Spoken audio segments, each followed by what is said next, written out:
Welcome to the SkillRanch. This podcast is designed to equip entrepreneurs, professionals, and consultants with skills to impact tomorrow's work environment. Now here's your host, Bilal. Hi everyone and welcome to the SkillRanch Podcast. On today's episode, I'm joined by Sandra Fry, who is a coach, trainer, and speaker certified by the company that has educated more coaches than any other worldwide, the John Maxwell Team. Sandra has a mission to help women and men rediscover the person they were before life got in the way. She believes you are more than the roles you take in life. You are you, a unique, creative, and a resourceful individual. Welcome to the show, Sandra. How are you doing today? I'm wonderful, and thank you, Bilal. And I'm really happy to be here today. I appreciate your invitation to be on your show. It's pleasure having you on the show. So for the audience, could you please share a bit about your background and how you came into the field of coaching? Sure. Let me talk a little bit about where I am right now, and then I'll share my story. I'm a personal empowerment coach, and I help women and men rediscover themselves after life took them off course. I've actually been where they are. I know exactly how lost a person can feel after putting their life on hold or after experiencing something they didn't anticipate. I help my clients find their self-identity and establish healthy boundaries and learn to value and love themselves. As their coach, I become their personal thinking partner. I commit to helping them seek success by being the conduit of change and encouraging awareness as they navigate the challenges they may encounter along the way to rediscovering themselves. Most of my clients are adults who have dealt with life challenges such as overwhelm, lack of boundaries, bad relationships, lack of self-esteem, caregiver burnout, and that's just to name a few. I've actually been there. I've been where they are. Through a change that happened in my life, I was placed in a situation with someone who had some unresolved issues of their own and didn't know how to handle them or to heal themselves. And I became their target for unleashing their own unhappiness. It caused me a great deal of pain. I became very unhappy and very angry as a person. I really didn't like who I was. And I didn't have someone to help me sort through that or help me set the necessary boundaries. I had a support system, but they were also too close to the situation to help me protect my self-identity. So it wasn't until years later that I actually could clearly see what was happening and how it had affected my inner dialogue. So through this, I learned that I wanted to help other people as well. Yeah, that's a good way. Like once we go through a journey or a situation ourselves, and whatever learning we get out of that experience, and that is when we go out to individuals and help them navigate that journey. We are coming right from our own experience, and makes the learning experience for the other person much more better. Absolutely, absolutely. We learn a lot through our experiences. And that's why I wanted to talk today about, your inner self-talk, because I think that's another experience that we learn our journey, we learn as we go through it. Yes, like when we are going through tougher situations, whether we have lost a job, lost a loved one, or any other crisis that came into our life, it is very important to have a positive self-talk. Like if a negative self-talk is there, it just makes us go more deeper into our trouble. And that is what brings us to the topic that we are going to discuss today is self-talk. So before we go into details, Sandra, how about sharing with the audience what is self-talk and why do we do this to ourselves? Well, our self-talk is an inner dialogue that we have with ourselves during our waking hours. Some people may say, "Well, I don't talk to myself," but we all do it. And it just might not be out loud. We might just not recognize that we're doing it. We have a constant inner dialogue that reminds us of the things we need to do, things that keep us on schedule, It tells us how to navigate to get from one place to another while we're driving. And it also evaluates our own actions, thoughts, and conversations. Our inner self-talk is a combination of the programs embedded in our subconscious mind. Just I heard you mention that just a few minutes ago. And it's also the conscious decisions that we make. Yeah, so like over the last week, as I was just mentioning to you before we started this recording, like Christian Simpson did share the story about like fear and relation to the subconscious mind. I mean, like feeling of fear is good. Like if you are trekking a mountain and you know that one wrong step can like you can even die if you fall off the cliff, fall off the hill. So fear in those scenarios really matters a lot. But if that kind of a self-talk makes us kind of reluctant to take that next step in our journey, Yes. then that self-talk becomes a problem. Absolutely. Sometimes our self-talk protects us. It can save our life. But then So there's also times it holds us back from becoming the person we're supposed to be. So if we were to relate, like we are not talking both like the positive aspects of a self-talk and negative too, but why it is important to have self-talk in our life? Why is self-talk important? Well, we have 60,000 thoughts a day. Wow. And that's hard to think about, but we do. Many of these thoughts we just aren't even aware of. For example, our brain needs to tell our body to breathe, but we don't consciously think about that action before we do it, but it's still a thought in our mind. The same applies to blinking. We don't think about blinking before we do it, but that's still a thought. So that falls into those 60,000 thoughts as well. And these are thoughts that we don't realize that we have. We also have thoughts that we use to evaluate and judge ourselves, judge the actions that we take or the things that we say. And these thoughts can be positive or negative. Negative self-talk can really have detrimental effects on our overall well-being. An example, I'm going to just give you an example of that. It would be saying something, maybe we tried to do something and it didn't work out well. And our first thought is, I'm so dumb. Or something like, I'm a bad parent. I can't cook. I'm fat. I'm ugly. I'm worthless. These are all descriptions that we think inside our mind that don't serve us. And we often treat ourselves badly like that. It's the truth. We do it. We do it. We don't even know that we're doing it. And negative self-talk can be really destructive to our self-identity when we start thinking thoughts like that. Well, I'm a bad parent, or I can't cook. It can really destroy who we are. But learning how to speak well of yourself is so important to our overall well-being. Yes, and like I can imagine like when, and especially I would also relate negative thoughts to like when we are tired or when we didn't get proper sleep or we are stressed out. Especially, I would say those times are somewhere where I wouldn't be talking to myself. It could be that time we just relax and like whatever we want to focus in life, whatever we want to work on, we should have a mindset that is positive at that time. The mind that is fresh, only then a positive thought will come from a positive mindset at the end of the day. So, Sandra, you talked about some of the negative thoughts that do come to our mind.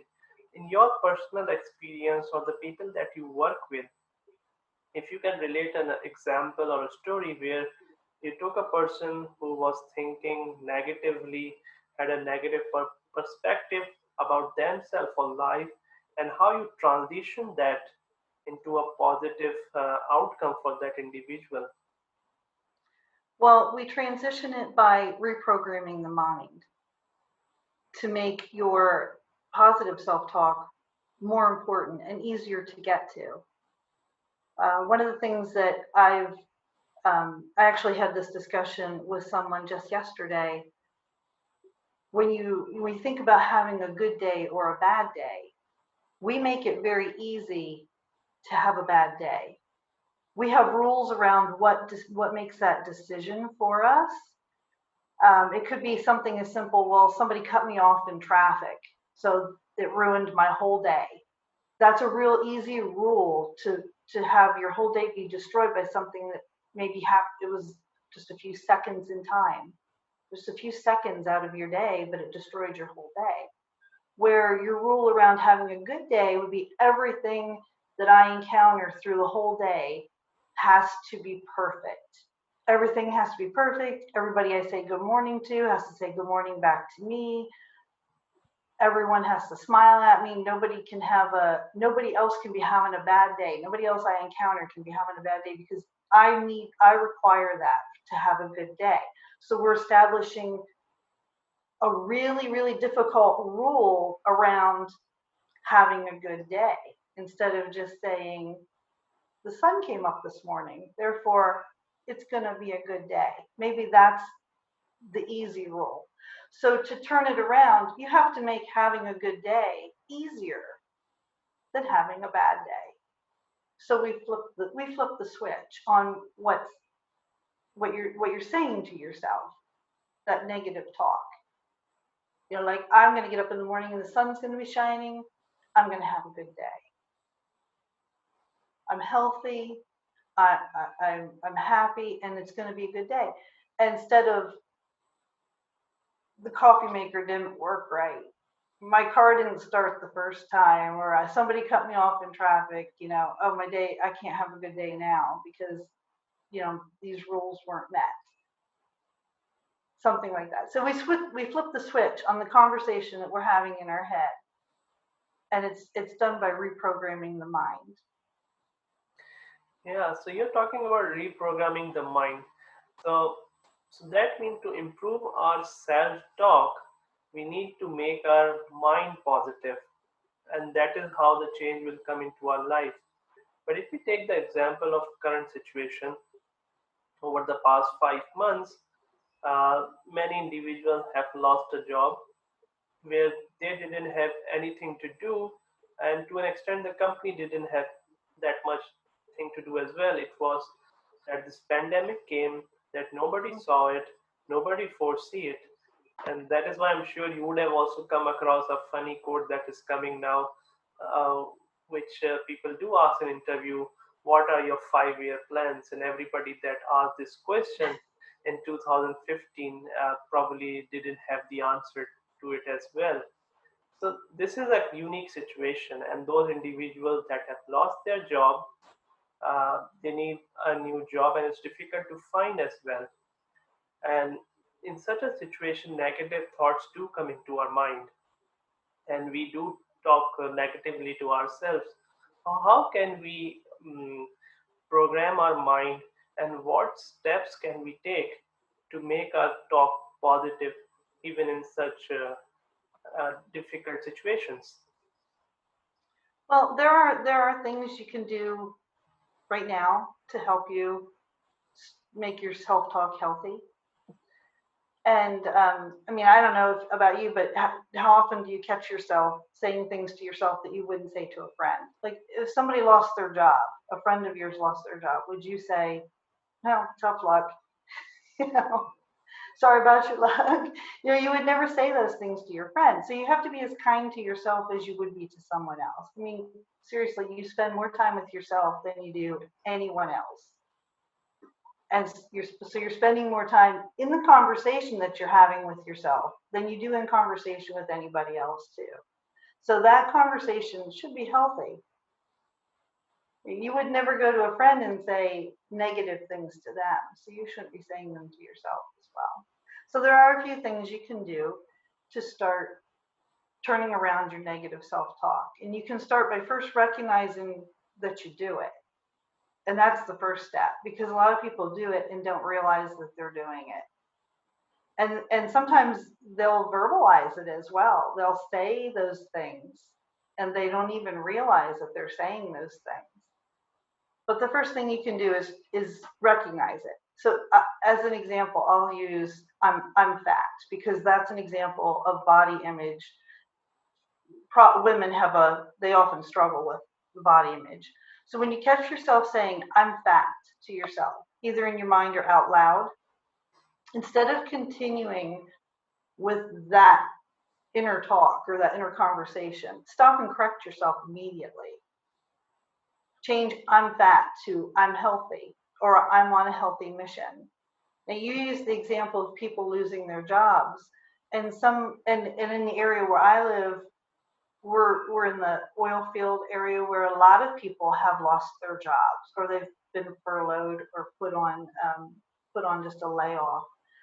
Um, you can tell yourself, well, I lost my job because I'm not valuable, or I'm worthless, or you can use all those descriptors if you want to, but they aren't going to benefit you and they aren't going to take you forward. So you can also look at the layoff as an opportunity.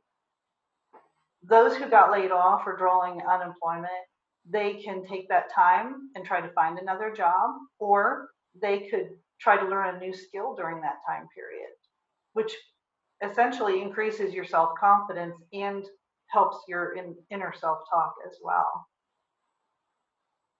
So anyways, to go on with my example of I'm fat. I'm fat. No, I'm healthy.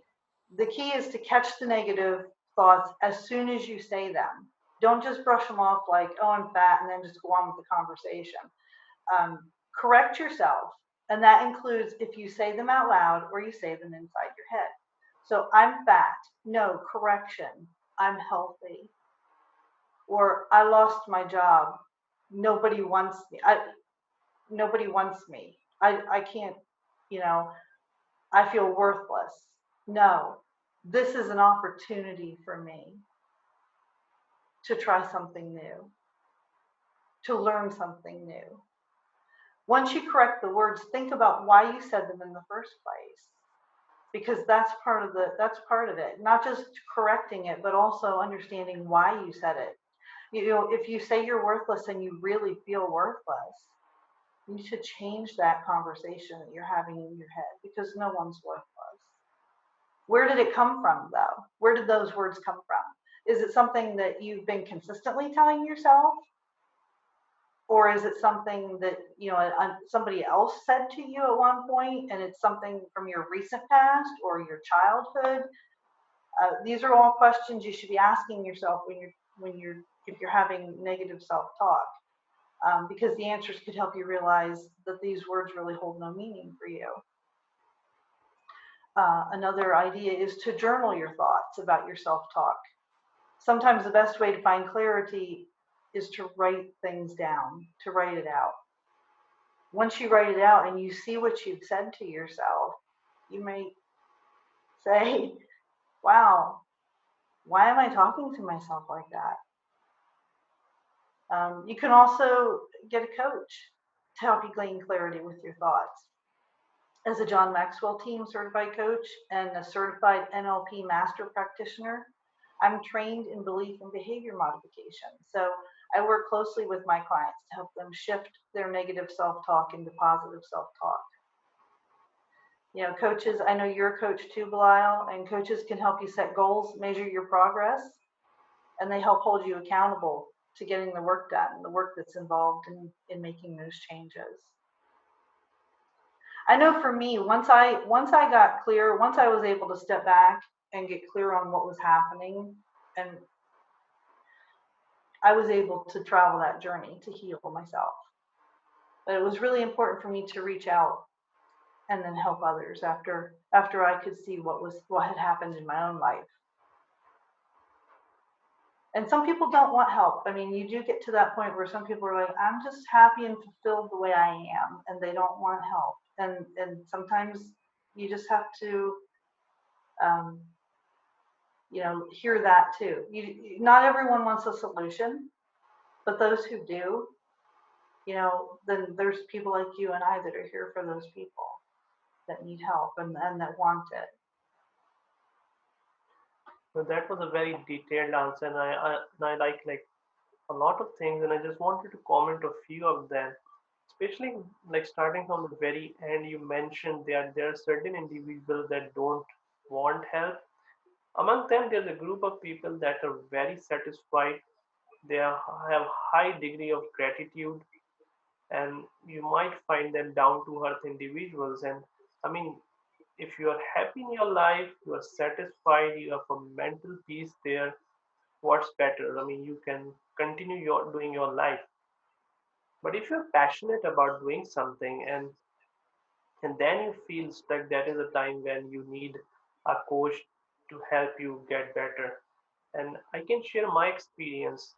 Like, I talk to a lot of my friends, and they always mention that you are highly motivating.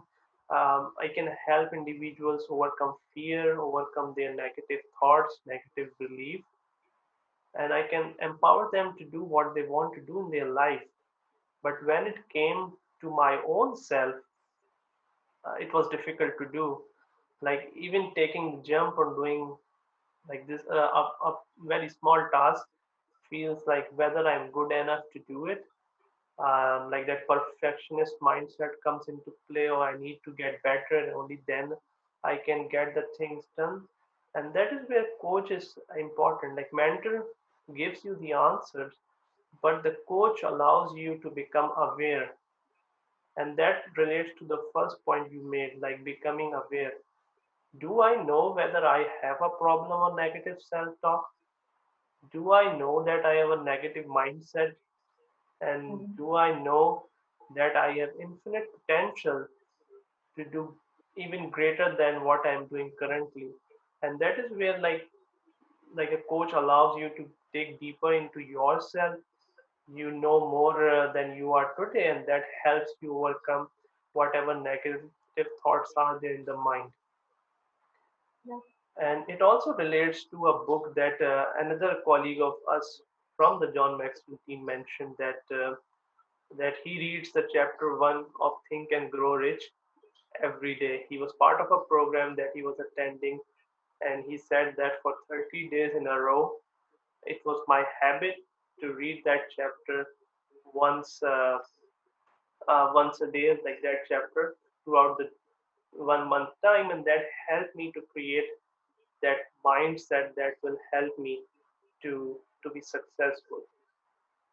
So I really like the tips you mentioned around, like, how we can navigate through that journey and be a more positive thought person. Yeah. And And I know I've read Think and Grow Rich, so I know that's not an easy task, reading that first chapter every day. I know if you've read it, you know what I'm saying. It's not, you think about that. That's real commitment to reading that first chapter every day. that is where persistence come into play. And that is where, like, you can have a coach for a month, but if you don't take the coach in yourself on a journey, you won't see that positive change in awareness in a day, in a week, or a month. The change in Absolutely. awareness level might even take a year, and only then you realize what is your ultimate goal that you want to achieve in life. And Bilal, some people aren't ready for the journey. I don't know if you've ever encountered anyone like that, but I've encountered people that sometimes they're not ready today. Maybe, and when I look back at myself when I was in the middle of my situation, I was so clinging to my story that I wasn't ready.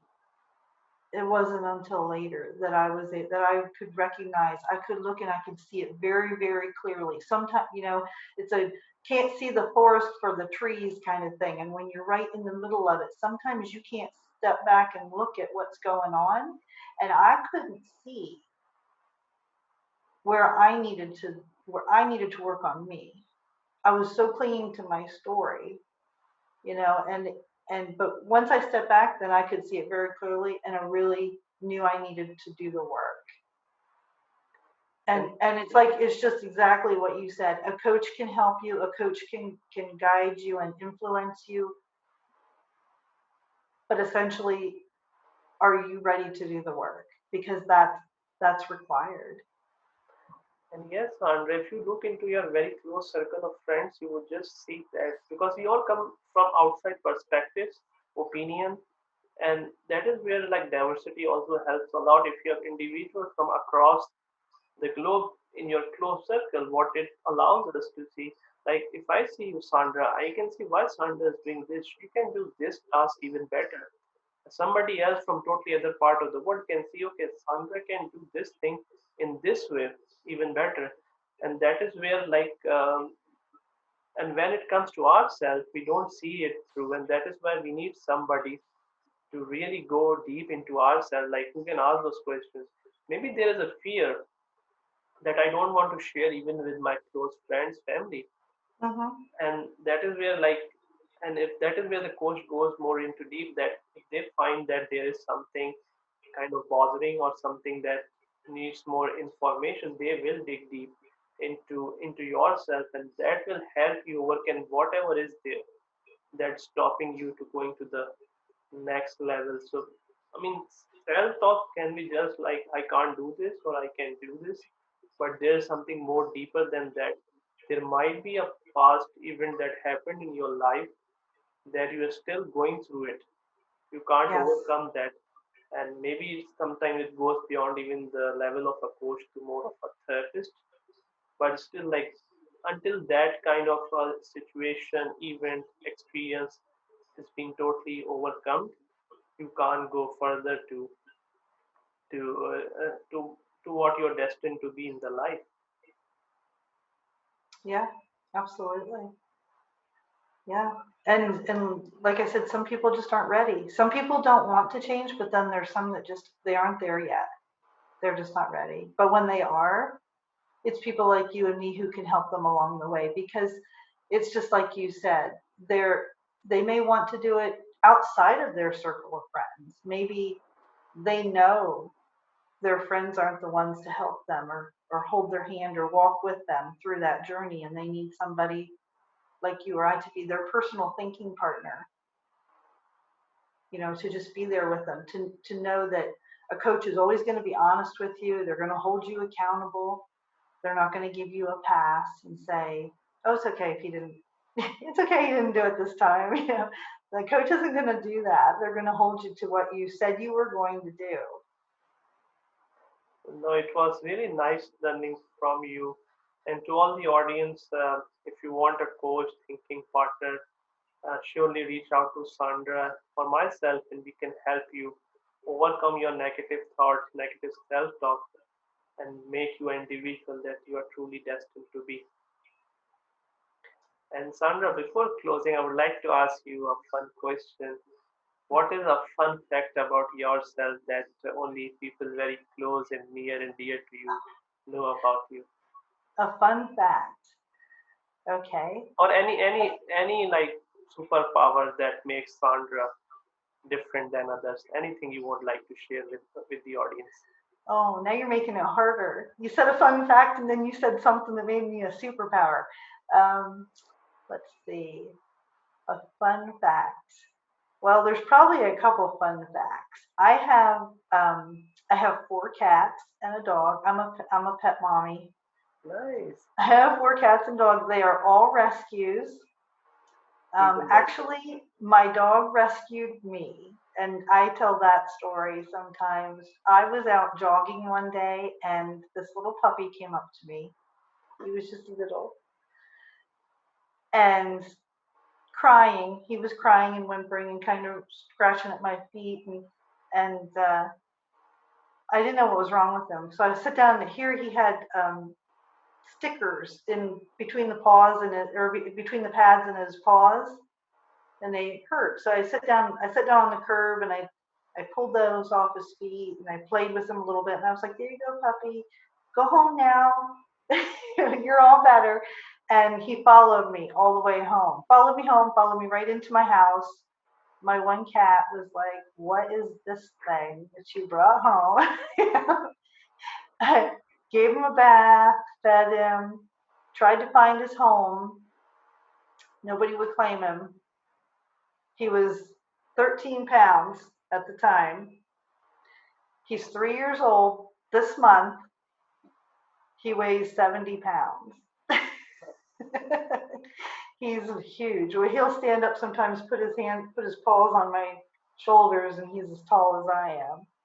Yeah, if I had known he was going to be that big, I don't know that he would be stuck around. But anyways, we did try to find his home, but nobody claimed him. So he ended up staying. So I always say that he adopted me.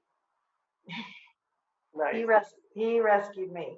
Says he found me. But yes, when he actually came to live with us, he weighed 13 pounds, and he was smaller than my one cat. And of course now he's much bigger than her. But that's a fun fact. That's a fun story about me. Thank you so much, Sandra, for sharing it. And once again, thank you so much for being on the SkillRanch podcast today. Well, thank you. And again, I really appreciate you inviting me on your show. So thank you. It was a pleasure to be here.